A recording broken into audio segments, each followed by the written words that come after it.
Sejam muito bem-vindos ao Café a Ciência e Fé, uma conversa entre amigos, num espaço onde a ciência não tem problemas, café. Relembro, se a relação da fé com a ciência é um tema que vos interessa, não se esqueçam de subscrever, por gosto e partilhar. Tudo isto são formas de nos ajudarem a continuar e a divulgar este podcast. Mas passamos já ao episódio de hoje.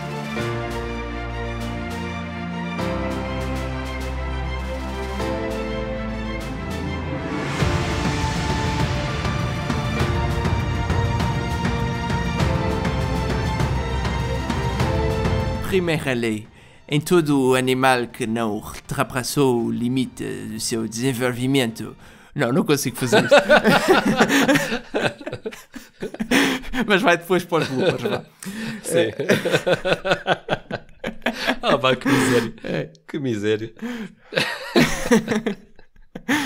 O uso mais frequente e contínuo de qualquer órgão que gradualmente fortalece... desenvolve e amplia esse órgão e lhe confere um poder proporcional ao tempo de uso, enquanto o desuso permanente de qualquer órgão torna-o imperceptivelmente fraco e deteriora-o, e diminui progressivamente a sua capacidade funcional ou capacidade de funcionar como esperado, até que finalmente desaparece. Segundo a lei, todas as aquisições ou perdas provocadas pela natureza nos indivíduos através da influência do ambiente em que a sua raça foi colocada há muito tempo e, portanto, através da influência do uso predominante ou do desuso permanente de qualquer órgão, todos estes são preservados pela reprodução aos novos indivíduos que surgem, desde que as modificações adquiridas sejam comuns a ambos os sexos, ou, pelo menos, aos indivíduos que produziram estes novos indivíduos. Portanto, Bernardo, estamos aqui de volta na nossa série do evolucionismo e criação e eu comecei aqui a tentar fazer um sotaque francês. Foi uma escolha muito infeliz. Muito infeliz, mas muito infeliz. A falhar miseravelmente logo no início da primeira lei, porque estamos a citar Jean-Baptiste Lamarck, eu acho famoso... que se tu conseguisses citar assim com esse sotaque, tinha ficado muito giro, Gonçalo. Só que se calhar é preciso mais treino. Tinha de facto ficado, mas tive que desistir a meio porque estava a soar muito àquela... estava a soar muito àquela personagem que não me lembro agora o nome, mas que aparece nos Incredibles, aquela estilista. Enfim, filmes mais recentes, se calhar já não são. Enfim, Porque Lamarck? O que é que eu ia dizer? Porque Lamarck? Porque Lamarck? Porque é que estamos aqui a citar o Lamarck, e especialmente leis que foram muito criticadas durante muito tempo, mas que hoje em dia, estranhamente, estão a regressar, não na sua íntegra, não é? Mas porque há aqui algumas questões problemáticas, mas que está de facto a haver algum regresso aqui na questão, nas chamadas leis de Lamarck, e que é bastante interessante. Portanto, aqui um bocadinho para uma contextualização histórica. Portanto, o Lamarck era um biólogo francês, aqui um bocadinho claro, anterior, um biólogo francês, obviamente, não é? Aqui pela introdução, não é? Já percebemos, não é? E ele era um bocadinho anterior ao Charles Darwin. E ele tinha, na altura em que isto ainda não estava tão bem estabelecido e hoje em dia, como já dissemos, estas ideias estão a voltar, portanto não sabemos até que ponto é que isto está bem estabelecido hoje em dia também, mas no fundo ele tinha uma teoria alternativa à evolução de Darwin. Portanto, o que é que na perspectiva do Darwin, o que é que acontece? Existem as mutações, as modificações quando se dá a geração do novo indivíduo, portanto, quando os seres vivos se reproduzem, vão aparecer indivíduos novos e há erros pronto, hoje em dia dizemos que o ADN, quando se copia de um indivíduo para o outro, há erros, e esses erros muitas vezes são malignos, mas às vezes são coisas que podem beneficiar a reprodução do organismo, e ele vai se beneficiarem a reprodução do indivíduo,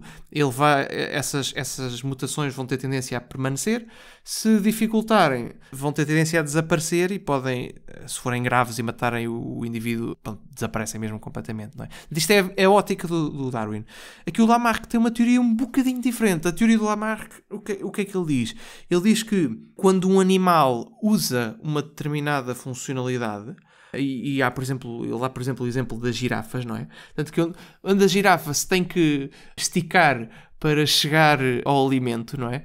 Ela vai tentar fazer esticar o seu pescoço, não é? E à medida que vai fazendo isto, o seu pescoço vai se tornando mais comprido e ao longo de várias gerações, portanto ele diz aqui na segunda lei que isto é hereditário, não é? Ao longo de várias gerações, as girafas a tentarem esticar-se para chegar aos alimentos vão fazendo com que sucessivas gerações de girafas tenham o pescoço cada vez maior até se chegar ao animal que nós vemos hoje em dia, não é? Portanto, há aqui uma diferença, não é? Portanto, na visão darwiniana, é um erro na cópia quando quer dizer, darwiniana misturada com aquilo que nós sabemos hoje da genética, não é?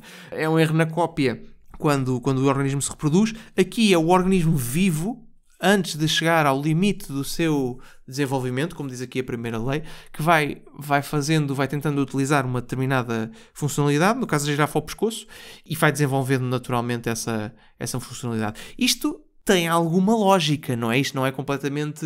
Nós vemos esta teoria, isto parece que faz algum sentido, não é? Sim. Nós podemos definir isto, se temos que resumir o Lamarckismo numa frase, não é?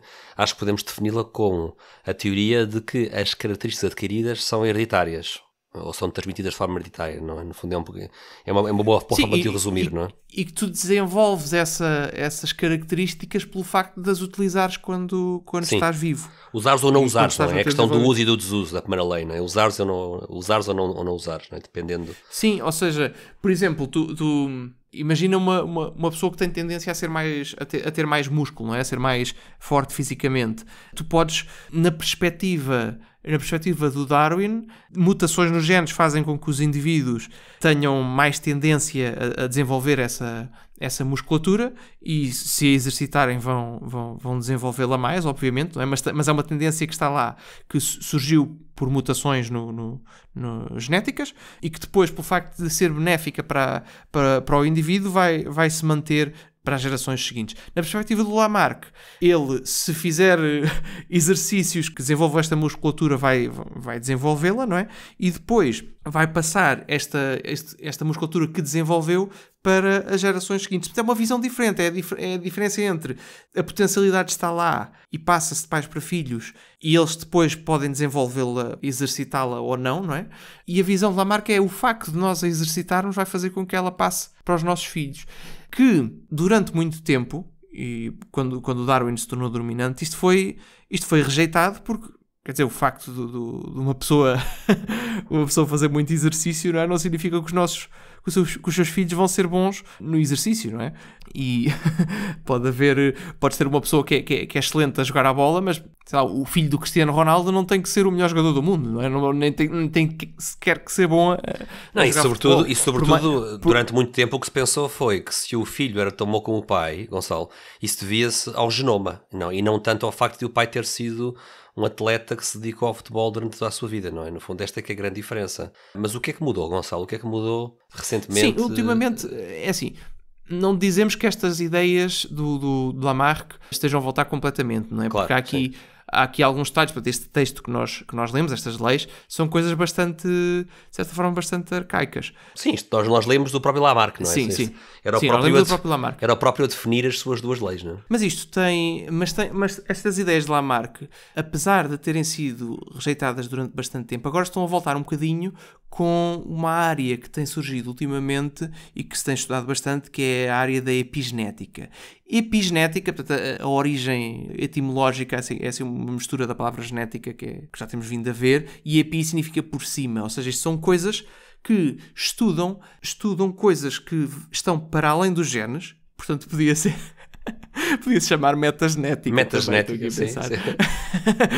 São coisas que estão para além dos genes e que têm um impacto no desenvolvimento do organismo. Portanto, nós vimos, ou seja, no episódio passado, nós vimos todo este mecanismo, não é? De cópia do código genético, certo. De passagem, utilização do código genético através do RNA para sintetizar, e de todas as ferramentas que lá aparecem, uma RNA mensageira, RNA transferência, etc., e uma série de outras estruturas, como é que se usa isto para produzir as proteínas. Mas A verdade é que há aqui certos compostos químicos que estão à volta e que se podem pôr à volta do código genético e que vão aumentar ou diminuir a probabilidade de certos trechos do código genético serem copiados, serem utilizados ou não para sintetizar proteínas. E o estudo de todas estas características que estão à volta do DNA e que vão potenciar ou não o desenvolvimento de certos traços,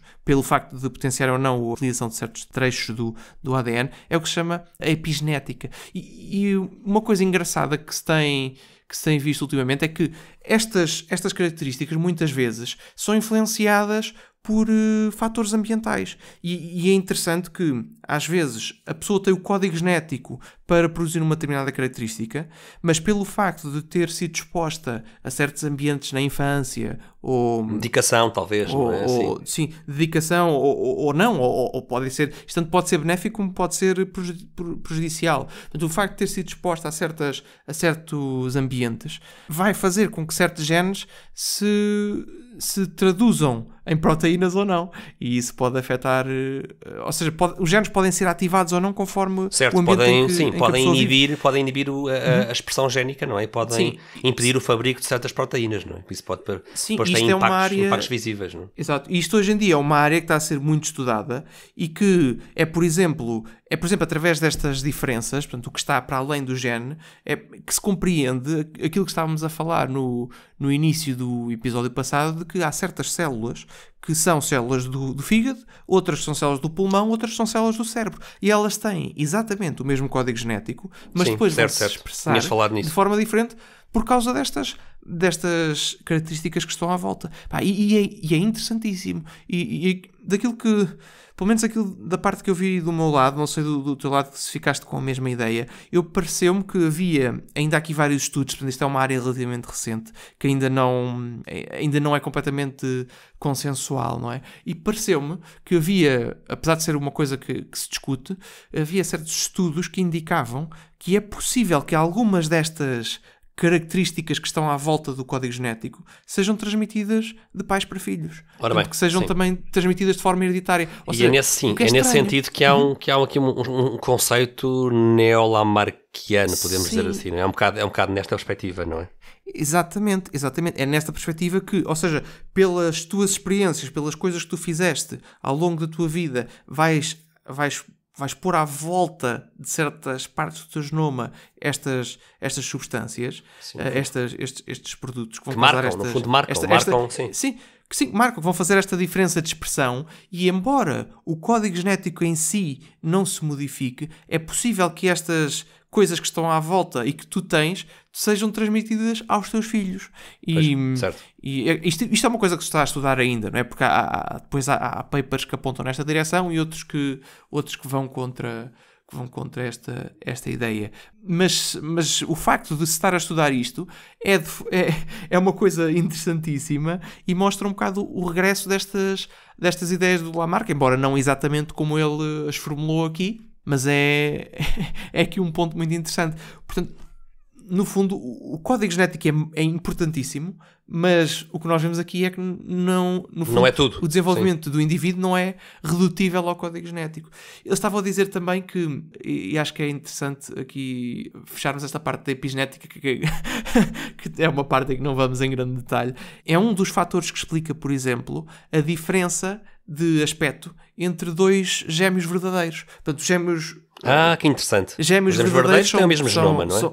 São gêmeos que têm o mesmo genoma. Portanto, a célula, por algum motivo que se desconhece, depois da fecundação, quando logo no início a célula dividiu-se em dois, formou dois embriões em vez de formar só um, e penso que não se sabe muito bem porque é que isto acontece. Os gêmeos falsos é diferente. Gêmeos falsos há dois óvulos embriões, e dois espermatozoides, e eles são os dois fecundados e no fundo crescem ao mesmo tempo, sim. São gêmeos porque nascem ao mesmo tempo, mas são falsos porque a semelhança genética entre eles é basicamente a de dois irmãos normais.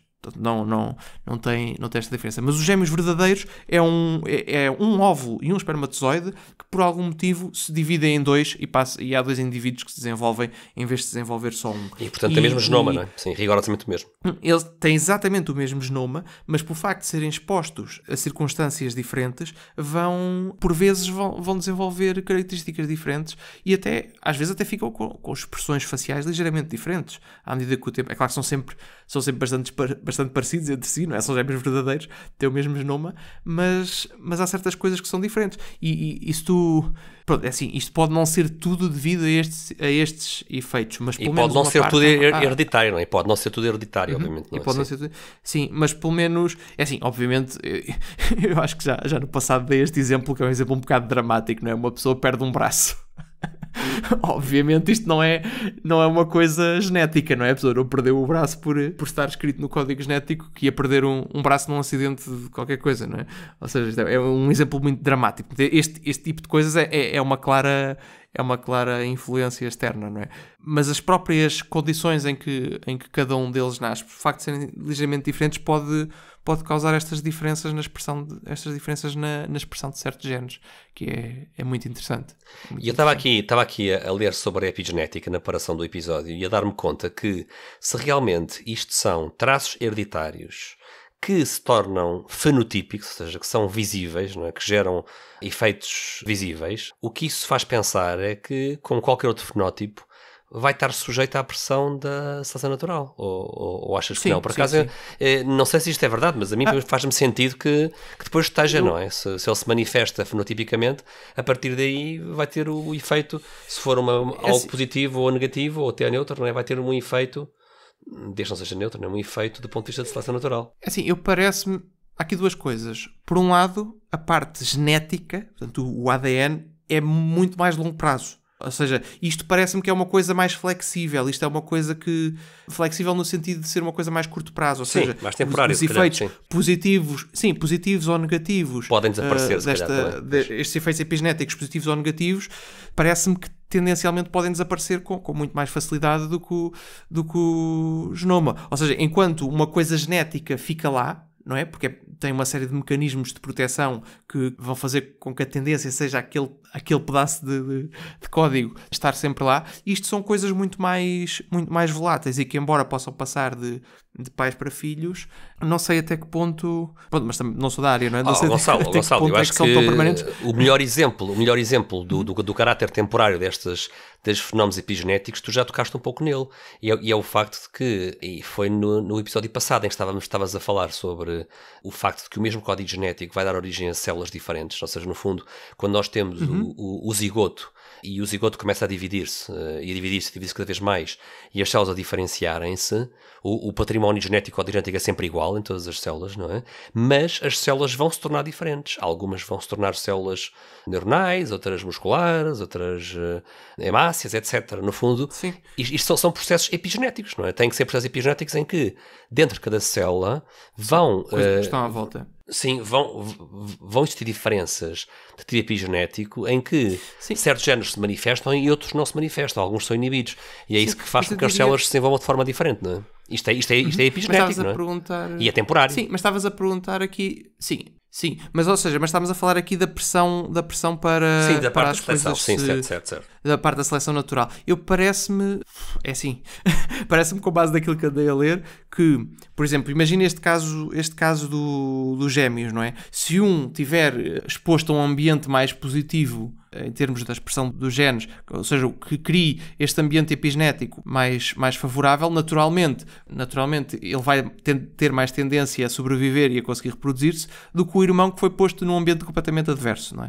Naturalmente. Portanto, ou seja, parece-me que estas características têm tendência e podem exercer pressão no sentido da seleção natural pelo facto de facilitarem a reprodução de certos indivíduos, mas eu não sei se as características em si têm tendência a ser passadas a permanecer de umas gerações para as outras. Ou seja, mesmo que sendo hereditárias, parece-me que é uma coisa muito mais volátil do que a parte do ADN. E é claro que isto afeta a evolução, não é? Porque o facto de teres uma população de indivíduos que está exposta a um certo ambiente, naturalmente, o ADN dessa população que se está a desenvolver de uma forma mais positiva por causa do ambiente vai ter mais tendência a propagar-se do que o ADN da outra população vizinha que não tem este bónus, digamos assim, mas o facto de teres o ambiente que dá este bónus e que facilita aquele código genético a propagar-se não significa que o bónus em si tenha tendência a permanecer de umas gerações para as outras. Ou seja, parece-me que há, no fundo, são aqui duas camadas, não é? A camada de longo prazo que está no ADN e a camada de curto prazo que pode durar algumas gerações e que está aqui neste ramo da epigenética, mas isto é uma coisa que ainda está muito em estudo. Eu queria só ainda aqui, acho que há um exemplo muito engraçado, que foi o que eu vi, que é um dos que, no fundo, está a favor de que isto seja uma coisa hereditária e que se pode transmitir e que não é código genético, mas está à volta do genoma e pode ser hereditário, que é o exemplo de uns ratos. Fizeram as pessoas, sabes como é que é para estudar estas coisas? As pessoas muitas vezes são bastante maldosas para os ratos, mas é assim, eram uns ratos que eram expostos a aroma de frutos vermelhos, portanto uma coisa boa e que faz lembrar comida e que portanto eles ficam, em princípio, evoluíram para ver aquilo como uma coisa boa. Eles eram expostos a esse aroma e quando se dava essa exposição, dava-se um choque elétrico no rato. Portanto, uma coisa traumática. tu imagina, cheiras, sei lá, laranjas. Imagina, sempre que cheiras laranjas, dão-te um choque. Pá, tu às tantas, sempre só de sentires o cheiro da laranja, vais começar a ficar nervoso. Portanto, e é o que acontecia, não é? Era o que acontecia. Portanto, os ratos faziam essa experiência com eles, davam um cheiro de frutos vermelhos, davam-nos um choque. Pá, e às tantas, quando só de dar o cheiro, mesmo sem dar o choque, eles já entravam em pânico, não é? Naturalmente. O que se começou a ver foi que fizeram isto ao longo de várias gerações de ratos. E a dada altura, tinhas, imagina, uma geração de ratos à qual nunca tinha sido aplicado o choque, mas quando sentia o cheiro dos frutos vermelhos, entrava em stress assim, sem saber bem porquê. Sim, certo. Sem saber bem porquê. Forma... Portanto, exato. Portanto, no fundo, parece que houve aqui uma parte do genoma que gera estas respostas que regula estas respostas de stress e que foi amplificada face à sensação deste cheiro. Pá, eu não sei explicar aqui exatamente o processo, não é? Mas parece que é uma característica que se manteve de umas gerações para as outras, mesmo nos ratos que nunca tinham sido expostos à parte do choque. Então, é interessante. Este é um dos argumentos que eu vi em vários sítios e que está a favor de ser uma característica hereditária. Depois há outros que discordam disto e que questionam estas experiências, como é natural, não é? Mas não deixa de ser interessante. Muito bem, e feito aqui este parênteses da epigenética, que mostra que, no fundo, a complexidade da vida humana vai para além dos genes, não é? Vamos... E mostra que os biólogos ainda têm trabalho durante muito tempo. Ah, sim, não é falta de trabalho. Quer dizer, mesmo só com o ADN já tinham, não é? Não é que se saiba tudo o que lá está, não é? Ou que se compreenda tudo. Mas ou seja, isto mostra que nós somos muito mais complexos do que aquilo que se pensa à altura. Então, tendo acabado aqui este parênteses, não é? O regresso de Lamarck, não é? Que tem incomodado... O regresso de Lamarck, mas sem sotaque, por favor. O regresso de Lamarck sem sotaque francês. Tem incomodado algumas pessoas que acham que é tudo genética, não é? No bom sentido, não é? Portanto, estas coisas são sempre interessantes de ver que as coisas são no fundo muito mais complexas do que aquilo que normalmente são mais interessantes, pensar antes, não é? Exato. Portanto, acabando aqui este parênteses, já está na altura ideal de fazermos aqui uma pequena pausa antes de entrarmos num novo domínio que vamos ver aqui no resto deste episódio, que é a questão da fábrica da célula, não é, Bernardo? Sim. Então fazemos aqui uma pequena pausa, dando um bocadinho de descanso aos nossos ouvintes. Então, até já. Até já. Até já.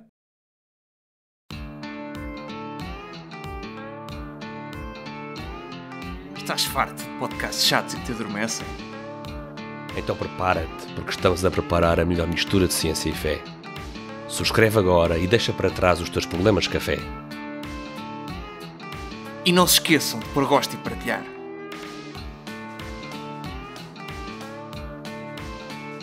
Não parecia o George Clooney, pois não?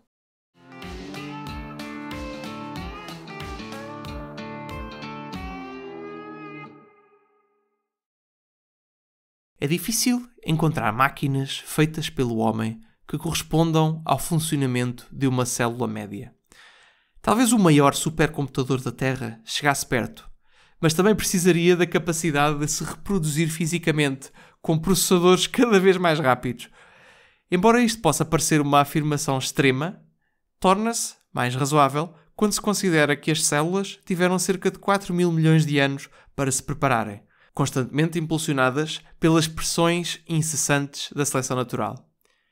Este processo produziu um sistema de autopropagação, automanutenção e reparação que funciona como com um nível de eficiência raramente alcançado por máquinas feitas pelo homem. Portanto, Bernardo, estamos aqui de regresso a este nosso episódio sobre a genética e a célula, não é? Portanto, na primeira parte estivemos aqui a falar um bocadinho da epigenética e agora estamos aqui a citar mais um destes livros muito, muito úteis, muito engraçados da Oxford University Press neste caso, sobre a célula, não é? Como é que as células funcionam. E isto é uma citação tirada de lá referente à complexidade das células eucariotas, não é? Portanto, no início deste livro. Sim, e nós fomos buscar citação, mas podemos ir buscar outras, muitas deste género, como um de muitos exemplos de biólogos a usar a toda a hora linguagem de propósito, linguagem teleológica. Vamos buscar este como podíamos ir buscar outro. Eu achei esta passagem interessante porque o autor começa por dizer que compara isto com o maior supercomputador da Terra, não é? No fundo dizer que é difícil encontrar máquinas que o homem faça que se comparem ao funcionamento de uma única célula. E ele diz que mesmo que o maior computador na Terra fosse capaz de chegar perto a isto, esse computador não se reproduz, enquanto que a célula se reproduz, não é? E depois eu achei piada porque ele diz assim, embora isto possa parecer uma afirmação extrema, do que é extremo? Extremo dizer que a célula só poderá ser comparável ao supercomputador e fica atrás, não é? Sim, como é que ela é assim tão boa, não é? Sim, mas ele depois dá aqui uma resposta que a mim sabe a pouco, mas a resposta que ele dá é esta. Embora isto possa parecer extremo, torna-se mais razoável quando consideramos que as células tiveram cerca de 4 mil milhões de anos para se prepararem, constantemente impulsionadas pelas pressões incessantes da seleção natural. A mim sabe a pouco esta explicação. Há um pouco esta constante insistência de que as coisas espantosas e fascinantes da biologia, nós não devemos maravilhar-nos com elas muito, não é? Porque isto tudo torna-se muito razoável, não é? Isto torna-se muito razoável desde que se espere 4 mil milhões de anos, não é? Sim, não, e depois há aqui outra questão, não é? Que a célula em si, mesmo a mais simples, já é uma coisa extraordinária. E nós podemos imaginar aqui a evolução em vários níveis, não é? Podemos imaginar os animais os animais e os outros seres vivos, não é? No seu nível macroscópico, não é? Como é que funciona? Ou seja, por exemplo, estávamos a falar na primeira parte do exemplo da girafa, não é? Portanto, como é que o facto da girafa ter um pescoço maior vai facilitar a sua reprodução, não é? A sua sobrevivência. Portanto, estávamos a dar esse exemplo. Mas aqui estamos a olhar ao nível celular, portanto, ao nível do interior das células, e aí não há uma diferença assim tão grande entre vários animais. Isto é uma coisa que já lá está há muito tempo, não é? E temos que pensar que a própria origem da primeira célula é uma coisa extraordinária. Como é que isto aparece, não é? E é completamente... Não, é uma coisa mesmo isso, Gonçalo. É um processo que não se conhece. Grande parte do mistério da vida é o mistério da célula. Como tu dizes, da primeira célula. Sim, como é que surge um mecanismo que faça estas coisas todas ao mesmo tempo, não é? Que é algo completamente extraordinário. Tal como no anterior episódio, nós não vamos ainda entrar na discussão filosófica e muito menos na discussão teológica em torno destas maravilhas que a biologia nos revela, mas a nós, Gonçalo, enquanto paramos este tema, sempre nos fez um bocado de confusão os típicos dois extremos em que as pessoas costumam colocar quando olham para estas maravilhas da célula. Num extremo, encontramos pessoas como este autor, que a certa altura quase que trivializa a beleza da célula e a sua complexidade, dizendo que tudo isto é razoável quando se considera que as células tiveram 4 mil milhões de anos para se separarem, não é? Eu acho que isto é uma trivialização deste mistério que é a célula. Encontramos esta necessidade quase de eliminar a maravilha da célula, não é dizer, isto é só uma questão de esperar tempo e isto acaba por acontecer. Por outro lado, nós também temos do outro extremo, não é? Que nós também não nos identificamos com esse extremo, nem eu nem tu, esta ideia de, cá está o milagre feito por Deus, que é a multiplicação desnecessária dos milagres, não é? Que é transformar Deus num mágico que está a fazer milagres toda a hora, não é? E a nós irrita-nos um bocado estas duas respostas tanto simplistas, um extremo não é? como o outro, não é? Porque são simplistas.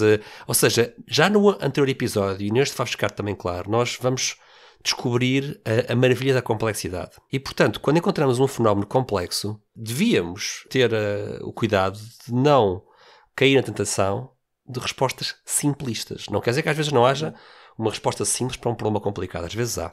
Mas vamos evitar estes extremos simplistas, não é? Acho que especialmente do ponto de vista da ciência é importante continuar a estudar estas coisas. Ou seja, mesmo ou seja, aqui é um fator importante. Portanto, a teoria da evolução de Darwin é muito boa a explicar como é que a vida se desenvolve. Ou seja, como é que depois de existir vida, como é que ela continua a existir e se vai adaptando e se vai desenvolvendo, não é? Muito boa nessa parte, mas não explica como é que se tem a vida para começar, não é? Primeira célula, não é? Como é que se começa, não é? Como é que se tem como é que se passa da química, coisa... Como é que se passa da química orgânica para a vida, como é que se dá esta coisa completamente diferente. Porque a célula mais simples, como nós estivemos aqui a ver, tem uma quantidade de mecanismos que é impressionante. E mesmo que ela possa por pressão evolutiva ir melhorando ao longo do tempo, que é natural que isso aconteça, não é?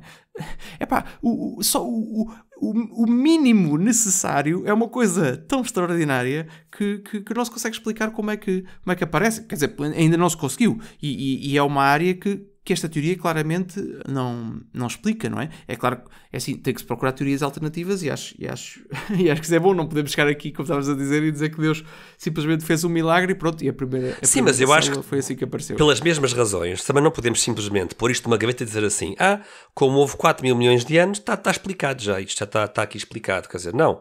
E felizmente há cientistas a tentar estudar isto, tentar reproduzir no laboratório como é que a vida surgiu, ainda sem sucesso, mas é uma área bastante exigente pela sua complexidade, não é? E no fundo nós temos que evitar as trivializações desta questão, quer para o lado materialista, quer para o lado teísta, não é? Temos que evitar a trivialização daquilo que é uma maravilha, não é? Como diz este autor, é difícil encontrar máquinas... Não, sim, e como ele diz, é difícil encontrar máquinas feitas pelo homem, e o homem tem feito máquinas incríveis, como nós sabemos, não é?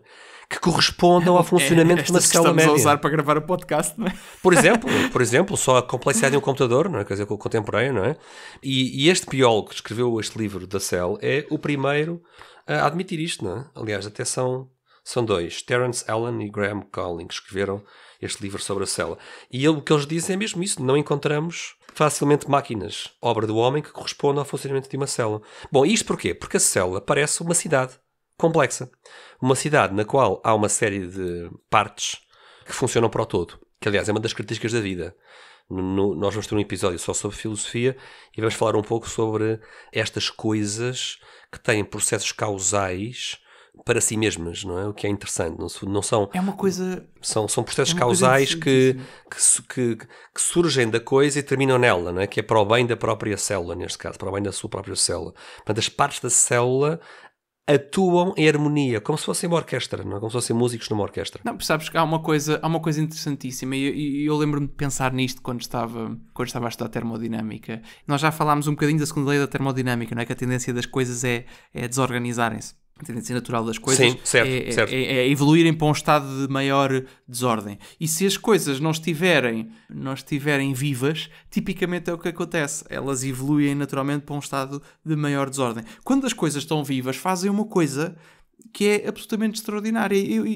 Eu acho que isto é uma característica comum à vida toda. Teria que ver se já alguém escreveu sobre isto, provavelmente já, que é um organismo vivo precisa de ter um grau de ordem muito, muito elevado para funcionar. E o organismo vivo, no fundo, o que ele faz é, ele não viola a segunda lei da termodinâmica, não é? Não, isso é uma coisa bastante complicada à escala macroscópica, não é? Ele não viola a segunda lei da termodinâmica, e à escala microscópica também, pronto, enfim, não vale a pena entrar por aí, vamos assumir, não vamos entrar nesse parênteses tão grande. Ele não viola a segunda lei da termodinâmica, mas o que ele faz é, no fundo, rouba ordem ao ambiente à sua volta para se manter ele organizado. Ele desorganiza o ambiente à sua volta e mantém-se ele organizado. no fundo, mantém um sistema de muito baixa entropia, aumentando a entropia do ambiente à nossa volta. Como é que nós fazemos isto? Através dos alimentos. Nós, no fundo, pegamos nos alimentos, extraímos energia desses alimentos, usamos essa energia para nos organizarmos e depois expelimos as coisas desordenadas que já não podem ser utilizadas por nós para extrair energia. Portanto, no fundo, globalmente a entropia continua a aumentar, mas localmente a vida, o organismo atua vivo contra esse processo de aumento de entropia. Contra essa, exato. Até que eventualmente é vencido e morre, não é? Claro, mas claro. mas é interessante que enquanto está vivo, está permanentemente neste esforço de manter a entropia baixa, e vai fazendo isto ao longo do tempo útil da sua vida, que é uma coisa extraordinária, não é? Como é que existem bocados de matéria que estão localmente a tentar ir contra a segunda lei da termodinâmica, apesar de globalmente não conseguirem, mas é interessantíssimo, E no fundo nós olhamos para esta cidade em miniatura e vemos que ela tem componentes essenciais para ela operar. Falámos no núcleo, no último episódio, o núcleo onde está armazenado o genoma da célula. Falámos também na mitocôndria, que é a fábrica de energia, que utiliza o ATP, a adosina de trifosfato, que é a fonte de energia que é usada em todas as células de todos os seres vivos. O que é interessante é isso, ou seja, um dos argumentos que pode ser utilizado para a teoria da hipótese comum de todos os seres vivos é esta, ou seja, todos os seres vivos que nós conhecemos, mesmo os unicelulares, utilizam o ATP como fonte de energia. E a mitocôndria quanto mais fundamental é a estrutura, mais comum é através dos vários seres vivos que se observam. Que é Ora bem, sim, exatamente. Yeah. Sim. Quanto mais fundamental é, mais universal é essa estrutura. E as mitocôndrias têm esta função muito importante, utilizam o açúcar, neste caso a glucose, para gerar esta energia. É interessante também o facto de que este processo tem origem no Sol, ou seja, a energia que vai ser gerada dentro das células.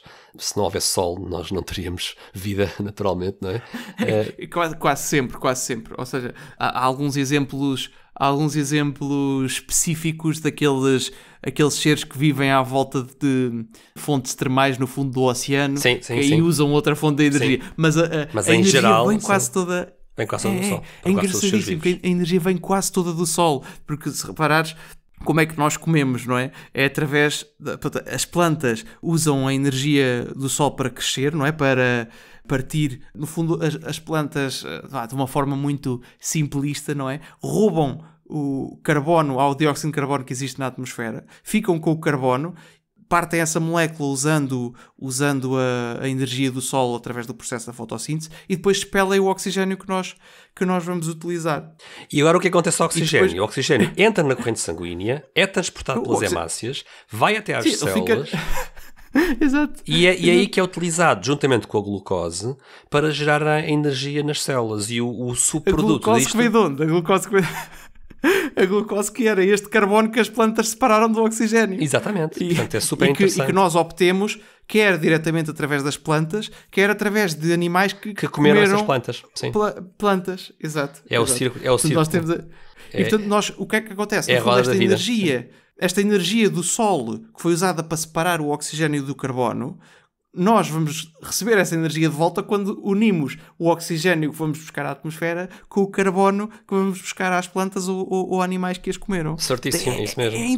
É interessantíssimo, é giríssimo como é que isto tudo... É um ciclo super elegante. Como é que isto tudo funciona. E depois nós libertamos, as células libertam CO2, que volta para a corrente sanguínea, que volta a sair pelos pulmões, não é? Que é o ar que nós expiramos, e o ciclo recomeça, não é? E há aqui Agora é só dizer uma coisa a propósito disto, porque quando nós queimamos um pedaço de madeira numa lareira, estamos a fazer a mesma coisa. A reação de combustão está a pegar no carbono que a planta foi acumulando, a juntá-lo de volta com o oxigênio que está no ar e a libertar energia. Sim, certo, é assim. Sim. Desculpa, interrompi-te aqui outra vez, peço desculpa. Não, mas é interessante isso. É um processo fascinante. É um processo de liberação de energia. E para termos uma noção do volume de energia que estamos a falar, vamos buscar aqui uma estatística. E com todas as células do nosso corpo a trabalhar dia e noite, sem parar, nesta produção de ATP em cada célula, nós estamos a falar e que depois claramente esse ATP é consumido, não é? Para todos os metabolismos da própria célula, para termos uma noção do volume inacreditável de geração de energia e consumo de energia do nosso corpo, um adulto fabrica e consome cerca de 50 quilos de ATP por dia. E a pessoa pensa, mas espera lá, mas eu não estou a engordar 50 quilos. Porque a pessoa gasta a energia que fabrica em média, não é? Por dia. É o que as nossas células praticamente todas estão a fazer, não é? Sim, a toda a hora. Estão a fazer a toda a hora. A fabricar e a consumir. Exato. Então falámos sobre o núcleo. O núcleo pode ser, se quisermos, a biblioteca desta cidade que é a célula. A mitocôndria pode ser a fábrica de energia, não é? A fábrica de produção de energia desta nossa cidade. Exato. Depois temos o citoesqueleto. O citoesqueleto é uma rede de fibras proteicas que, no fundo, constitui o citoplasma das células e que tem várias funções importantes. A primeira delas, a mais básica, é que dá forma à própria célula, não é? Mantém a sua estrutura celular. E há aqui há um elemento, o citoesqueleto é super complicado e nós estamos aqui a cortar montes de detalhes, mas há um elemento que vale a pena destacar, que faz parte do citoesqueleto e que se chamam os microtúbulos. Estes microtúbulos, por acaso eu encontrei uma animação disto e vamos também se calhar colocar a animação na pasta partilhada acho que sim. Para as pessoas verem isto. E esta animação mostra os microtúbulos a serem utilizados por umas proteínas muito especiais, proteínas motoras, proteínas que se movem, e estas proteínas movimentam-se na superfície destes microtúbulos, que no fundo atuam como uma espécie de umas estradas dentro da célula, para transportar materiais de um lado para o outro. Ou seja, para nós termos a noção disto, o microtúbulo é um cilindro oco. Por cima desse cilindro oco, tal e qual como se fosse uma estrada, mas uma estrada cilíndrica, caminham para trás e para a frente duas proteínas motoras, as cinesinas e as dineínas. Uma vai numa direção e outra vai noutra direção. E é incrível, Gonçalo. E o vídeo que eu vi, que vamos ter que partilhar... ver para que lado é que queres apanhar o autocarro, não é? É um bocado isso. Faz lembrar a carreira de autocarro que circula nos dois sentidos. E eu vou pôr o vídeo disponível na pasta partilhada para vermos isto.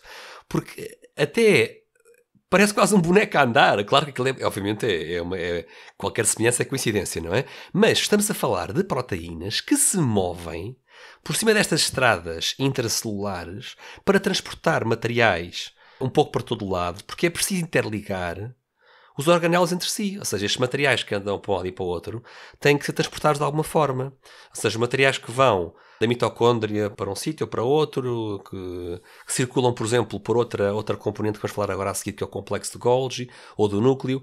O transporte destes materiais tem que ser feito de alguma maneira, não é? E é em cima destes microtúbulos. É uma coisa absolutamente inacreditável. Mas há uma rede de estradas na nossa cidade, que é a célula, há uma rede de estradas. E há veículos de transporte. que transportam... E que está a acontecerem todas ao mesmo tempo. Epá, sim. É fora de série. Extraordinário.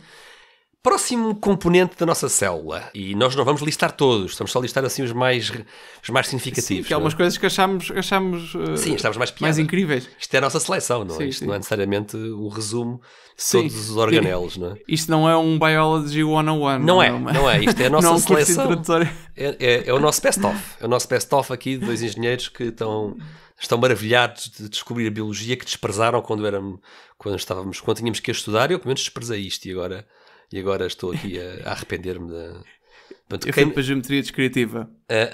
Aqueles ouvintes mais novos que nos estão a ouvir... Não, eu também não arrependo, mas aqueles mais novos que nos estão a ouvir não percam a oportunidade de estudar enquanto são estudantes. É tão bom. Agora temos todos tanta saudade, não é? Uns anos depois era tão bom. Estudar é muito bom. Então, próximo elemento da célula, desta nossa cidade, o complexo de Golgi. E o complexo de Golgi pode ser comparado a uma espécie de um armazém central. Este complexo recolhe, modifica e empacota, e depois envia, produtos proteicos para dentro e para fora da célula. Nós vamos ler aqui um parágrafo, porque se formos buscar isto à Wikipédia, não há de estar muito errado, e descreve o complexo de Golgi da seguinte maneira. É uma importante estação de coleta e expedição de produtos proteicos recebidos do retículo endoplasmático. As proteínas sintetizadas neste retículo são empacotadas em vesículas, que então se fundem com o aparelho Golgi. Essas proteínas de carga são modificadas e são destinadas à secreção via exocitose, ou então para uso na célula. Neste aspecto, o complexo de Golgi pode ser considerado semelhante a um posto dos Correios. Eu gostei imenso da citação por causa disto. A um posto dos Correios.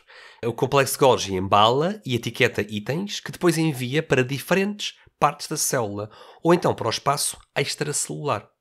O complexo de Golgi também está envolvido no transporte lipídico, portanto, neste caso de gorduras, não é? E na formação dos lisossomos. Já agora fui investigar o que era isto dos lisossomos. Os lisossomos são mais um componente da célula, desta nossa cidade, não é? E o que eles fazem é digestão. Fazem a digestão. Portanto, é como se fosse um sistema digestivo da célula. Portanto, as células também têm órgãos de digestão lá dentro, que são estes lisossomos. E, portanto, temos aqui, Gonçalo, um armazém que atua como um posto de logística. Eu diria que até é mais do que dos Correios. Até acho que a descrição posto dos Correios é um bocado limitativa, não é? Porque isto é um armazém, isto é um verdadeiro armazém, é um verdadeiro armazém de central de recepção, de modificação, de etiquetagem, de empacotamento e de expedição. É inacreditável isto. É absolutamente inacreditável. Exato. Bom, descrevemos aqui os componentes da célula que nos pareceram mais interessantes. Há aqui mais... Descrevemos tudo, fomos exaustivos. Não, estou a brincar, claro que não. Não fomos todos. Claro que não. Mas, Gonçalo, há aqui mais duas ideias que nós não resistimos a partilhar com os nossos ouvintes. E estas ideias vêm precisamente deste livro da Cell, que nós temos estado a usar para este conteúdo. E há aqui duas coisas que são... Quando a pessoa pensa nelas, entende que isto faz falta ao organismo, não é? Mas eu falo por mim, eu nunca tinha dado conta disto. E o primeiro facto que estes autores partilham connosco é que as células têm noção das células vizinhas. Queres ler aqui este parágrafo que nós encontramos aqui no livro da Cell, que mostra o que é este fenómeno estranhíssimo das células terem noção das células à sua volta? Então, ele diz aqui, os autores da Cell dizem assim: após 30 anos a examinar o comportamento de células individuais em cultura e a gravar uma enorme quantidade de filmagens em time-lapse, os estudos de Albert Boehler produziram algumas observações fascinantes que podem sugerir que as células necessitam e, de facto, possuem inteligência, entre aspas, do seu ambiente para agirem como agem. A ideia de que uma célula sabe para onde vai é reforçada pelo seu comportamento quando encontram outras células e depois, após o contacto, se afastam em direções opostas. Isto é uma escolha, entre aspas, dentro da célula em reação a um evento inesperado na sua migração. Eu quando leio isto, aquilo que me vem à cabeça são as células do sistema imunitário, não é? Que vão à procura por exemplo, dos organismos patogénicos e vão tentar destruí-los. Não é? Há mais um exemplo, Gonçalo, mais um exemplo. Quando fazemos uma ferida, no processo de cicatrização, há células que se dirigem para a brecha, não é? e que a tapam, não é? Mas há imensas para aquele sítio. Para aquele sítio e não para outro, não é? Porque senão... Aliás, se começasse a tapar buracos sem ser necessário, nós morríamos, não é? Aliás, é parte... Quando às vezes as pessoas têm problemas cardiovasculares e se formam coágulos e assim, tem a ver com isto, não é? Tem a ver com o problema de estarem a formar... Por vezes, tem a ver com isto. Sítios errados, não é? Sim, quando se estarem a usar este mecanismo de cicatrização numa zona em que não era suposto estar a cicatrizar. E eu estava aqui a virar a página, aqui, logo a seguir à citação, nós, para quem tem um livro, estamos na página 71, logo a seguir à citação, e este tal senhor com um nome impronunciável, Albrecht, qualquer coisa, Albrecht Boehler, agora vou tentar eu também massacrar o nome do homem, cada um de nós vai massacrando o nome deste homem, mas o que ele no fundo está a sugerir, ele está apenas a sugerir isto, são coisas que ainda não estão compreendidas muito bem, está a sugerir que as células sinalizam-se mutuamente, diz ele, através de uma distância de vários diâmetros celulares, portanto estamos a falar de uma distância que proporcionalmente é o tamanho de várias células, assim enfiadas, né? Diz ele, ou hipotetiza ele, que isso poderá acontecer através da emissão e recepção de luz infravermelho, no fundo de calor, não é? Ou seja, como se as células pudessem emitir calor umas com as outras, não é? E dessa forma trocar informação. É assim, infravermelho todos os... É assim, à temperatura a que está o corpo humano, todas as nossas células emitem radiação infravermelha, não é? Aquilo que eu estava aqui a pensar agora quando disseste isso, é que realmente se a célula estiver a consumir energia, não é? Estiver a consumir o tal ATP e a libertar a energia potencial química existente nessas moléculas, essa energia potencial que se liberta vai, pelo menos durante pouco tempo aumentar localmente a temperatura e isso pode provocar uma alteração a variação de temperatura provoca uma alteração no espectro de emissão. Está bem, mas isto tem que ser uma coisa muito específica. Concordo que isso aconteça com todas as células de alguma forma, não é? Mas isto tem que ser uma coisa muito específica, porque isto depois é utilizado pelas células para se aperceberem do ambiente à volta delas. De algumas células, não serão todas, se calhar, não é? Sim. Mas para se aperceberem Estou completamente a especular, mas se as células tiverem todas, estou a imaginar que se as células tiverem todas a mesma massa e partirem a mesma quantidade e quiserem fazer um sinal, se partirem a mesma quantidade de ATP, vão libertar a mesma energia e, portanto, vão ter a mesma variação de energia de umas para as outras. Ou seja, pode ser partindo aquela quantidade de ATP, tens aquela variação de temperatura que vai provocar aquela variação na radiação infravermelha. Estou a especular, não sei se é assim ou não, mas estou a imaginar como é que isto se poderia Mas se assim fosse, como é que as células se distinguiam umas das outras, não é? Eu acho que tem que haver aqui algo mais específico. Tem que haver uma assinatura térmica, diríamos, se calhar algo desse género. Tem que haver uma assinatura térmica especial que certas células trocam entre si, diferente das que outras células trocarão, não é? Para que isto possa acontecer, não é? Para que elas possam ter movimento direcionado, não é? Este senhor, lá vou outra vez tentar, o Albrecht Bühler, ele sugere, agora vou traduzir o que ele está aqui a sugerir, ele sugere que o comportamento da célula é controlado, diz ele, por sistemas de integração de dados muito complexos que até hoje são desconhecidos à biologia. Portanto, é neste ponto que estamos, não é? É neste ponto que estamos, esta questão das células terem noção do ambiente à sua volta e das células vizinhas, não é? É absolutamente inacreditável. A outra ideia, Gonçalo, que nós queríamos trazer aqui para terminar este episódio é outro mistério, outro enigma desta coisa fascinante que é a célula e que é o movimento celular. Ou seja, não é só as células darem-se conta do ambiente à sua volta, mas o facto de que as células se movem. E este é um fenómeno, é um dos vários exemplos do que se chama um fenómeno emergente. E vamos aqui também citar os nossos simpáticos autores acerca do movimento das células. Queres ler aqui? A forma como as células combinam os vários componentes do citoesqueleto para funcionar como uma única entidade móvel ainda é um mistério. O movimento celular requer sinais bioquímicos, um fornecimento de energia e a reorganização de elementos estruturais. Os elementos do citoesqueleto precisam de crescer e encolher e se preparar para a ação. Mas quando? Com quanta força e quando parar? São as questões que ele... Ou seja, aparentemente a célula contrai-se e expande-se para tentar movimentar-se de um lado para o outro. Ou até as células musculares, não é? Que não saem do mesmo sítio, mas que se encolhem e que largam, não é? Para que os músculos funcionem, não é? Mas aqui à semelhança do que dissemos no ponto anterior, eu estou a imaginar os glóbulos brancos a irem atrás dos corpos estranhos para os tentarem destruir. Não é? É isso que eu tenho na cabeça. É claramente uma célula a propagar-se, a projetar-se para a frente. A projetar-se é uma palavra muito forte, não é? Mas, ou seja, que pode modificar a sua forma, no fundo, para tentar deslocar-se. Se o exemplo mais parecido que me vem à cabeça é uma lesma. Sim, ora bem, é assim, uma lesma, por exemplo, uma minhoca. Não tem perna. Sim, é um caracol, não tem pernas, mas faz assim umas contrações e umas contrações assim esquisitas, não é? Que faz com que, mesmo sem ter pernas para empurrar, possa deslocar-se. É essa imagem que eu estou...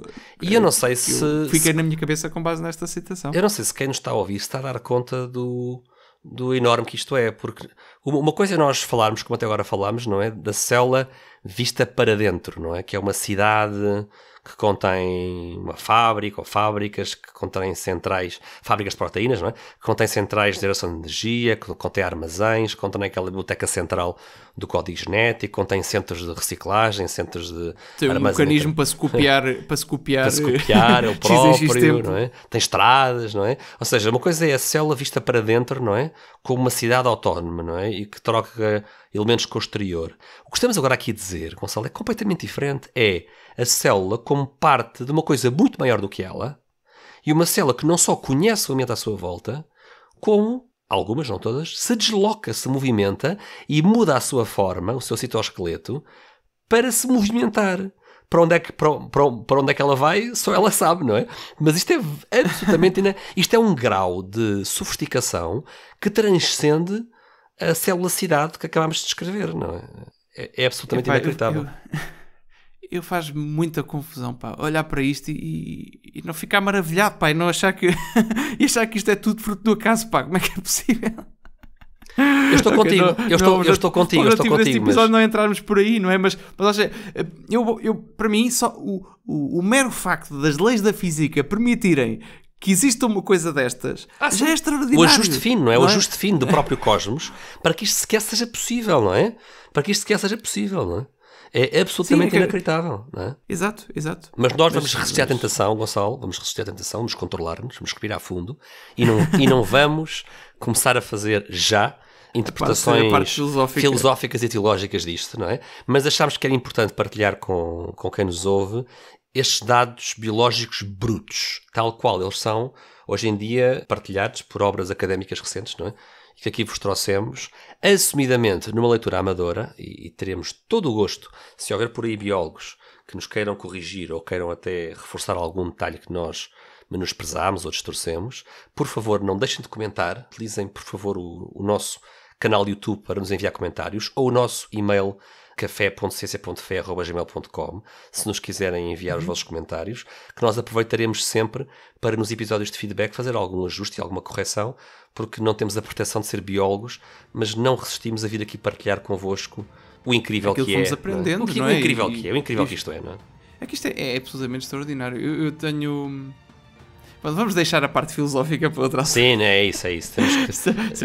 Temos muita coisa para dizer, Gonçalo, temos muita coisa para dizer na parte filosófica e vamos deixar isso para um próximo episódio. Sim, se calhar ficamos por aqui. Não sei se queres acrescentar mais alguma coisa. Não era só isto, era agradecer quem nos ouviu e eu espero que quem está a ter paciência de seguir esta seguir. Série Se não ficaram fascinados é porque os oradores não eram grande coisa, vão ler estes livros, vão ficar maravilhados como nós ficámos, porque isto é realmente incrível. Obrigado, Gonçalo. Perdoem o ocasional ataque aos cristãos que eles fazem, mas pronto.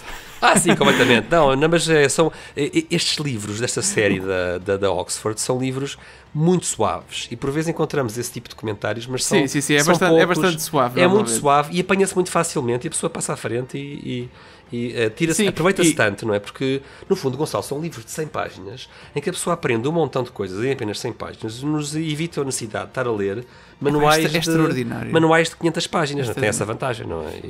E são atuais, não é? São obras atuais.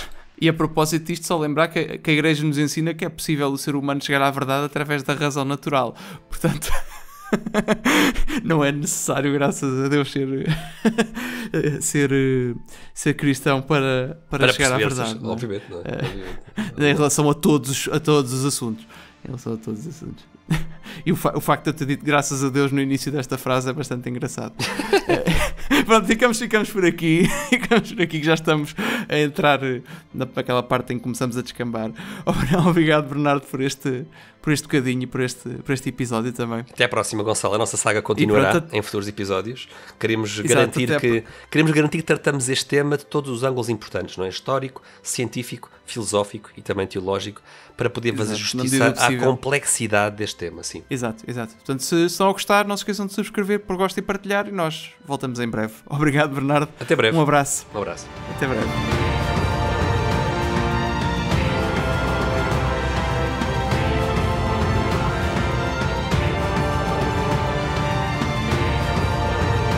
Final de mais um episódio do Café Ciência e Fé, esperemos que tenham gostado e lembro que se a relação da ciência com a fé é um tema que vos interessa, não se esqueçam de subscrever, por gosto e partilhar. Tudo isto são formas de nos ajudarem a continuar e a divulgar este programa. Podem-nos deixar o vosso feedback através de comentários ou dos canais habituais e o Café Ciência e Fé volta em breve com novos temas, sempre a mostrar a harmonia entre a fé e a razão. Até lá, fiquem bem.